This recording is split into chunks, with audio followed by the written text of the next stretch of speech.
Good morning class. आज हम preamble को आगे कंटिन्यू कर रहे हैं। लास्ट क्लास में हमने इसके कॉन्स्टिट्यूशनल वैल्यूज के देखे थे, संवैधानिक मूल्य को देखे थे, प्रस्तावना के संवैधानिक मूल्य। इसी को आज आगे कंटिन्यू करते हैं। आज हम देखेंगे ऑब्जेक्टिव ऑफ प्रेम्बल, प्रस्तावना के उद्देश्य। देखते हैं इसको आगे। Description of Indian state as sovereign socialist secular democratic republic, अर्थात भारत राज्य का विवरण प्रभुत्ता, समाजवादी, धर्मनिरपेक्ष, लोकतांत्रिक गणतंत्र के रूप में। जैसा कि इसके प्रस्तावना में इन सभी शब्दों की व्याख्या की गई है, तो प्रस्तावना के उद्देश्य क्या हैं?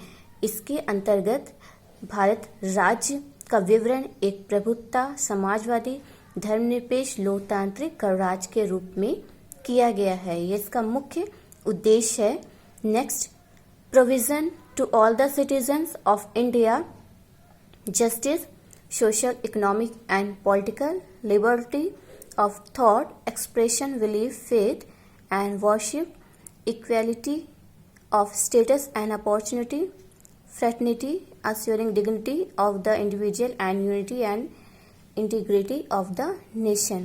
अर्थात भारत के सभी नागरिकों के लिए प्रावधान, जस्टिस यानी न्याय का, न्याय किस प्रकार का? सामाजिक, आर्थिक और राजनीतिक, लिबर्टी अर्थात स्वतंत्रता, विचारों की स्वतंत्रता, भावों की अभिव्यक्ति की स्वतंत्रता, विश्वास, आस्था, पूजा की स्वतंत्रता, इक्वेलिटी समानता पद की, अवसर की, फ्रेटर्निटी अर्थात भ्रातृत्व की भावना, चाहे व्यक्तिगत और एकता और राष्ट्र की अखंडता के बराबर आश्वस्त गरिमा। ये प्रस्तावना के मुख्य उद्देश्य हैं, जिनकी व्याख्या प्रस्तावना में की गई है। तो ये हम देख रहे हैं आज इनके उद्देश्य। इसके आगे हम देखते हैं कि इसकी क्या इम्पोर्टेंस है, इनके प्रस्तावना की क्या सार्थकता है, इसकी क्या महत्ता है।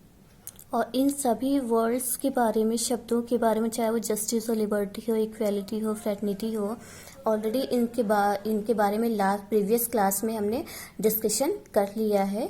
तो ये उद्देश्यों को हम लेते हुए आगे बढ़ते हैं। आज देखते हैं आगे कि सिग्निफिकेंस या इम्पोर्टेंस क्या है प्रेम्बल की। Next, significance importance of preamble, प्रस्तावना की सार्थकता अथवा महत्व। प्रस्तावना की सार्थकता अथवा महत्व क्या है वो देखते हैं हम।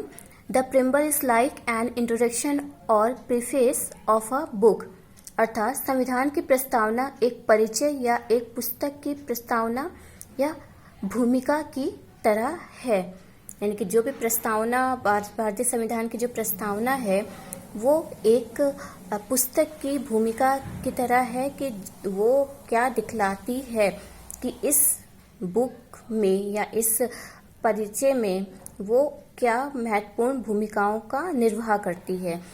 Next, as such the preamble provides the guidelines of the constitution, संविधान की प्रस्तावना दिशा निर्देश प्रदान करने के रूप में। बिल्कुल, संविधान की प्रस्तावना में दिशा निर्देश को किस तरह से इम्प्लीमेंट करेंगे, ये एक दिशा निर्देश है जिसके माध्यम से उन कार्यों की ओर आगे बढ़ना, एक दिशा निर्देश इसका प्रदान करना है प्रस्तावना का मुख्य उद्देश्य या उसकी मुख्य सार्थकता। Next, the preamble in brief explain the objective of the constitution in two ways. First, about the structure of the governance.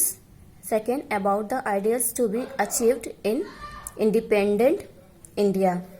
अर्थात संविधान की प्रस्तावना, संक्षेप में प्रस्तावना दो तरीकों से संविधान के उद्देश्यों को बताते हैं। पहला, शासन की संरचना के बारे में, और दूसरा, आदर्शों के बारे में स्वतंत्र भारत में प्राप्त किए जाने के संदर्भ में। ये संविधान की जो प्रस्तावना है वो संक्षेप में दो तरीके से उद्देश्यों को बताता है।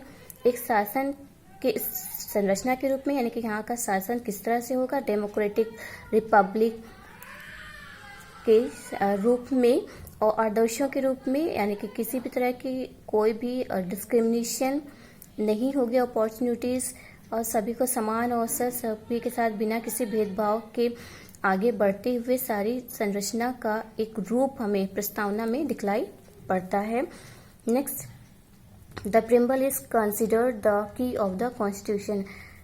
प्रस्तावना संविधान की कुंजी मानी जाती है।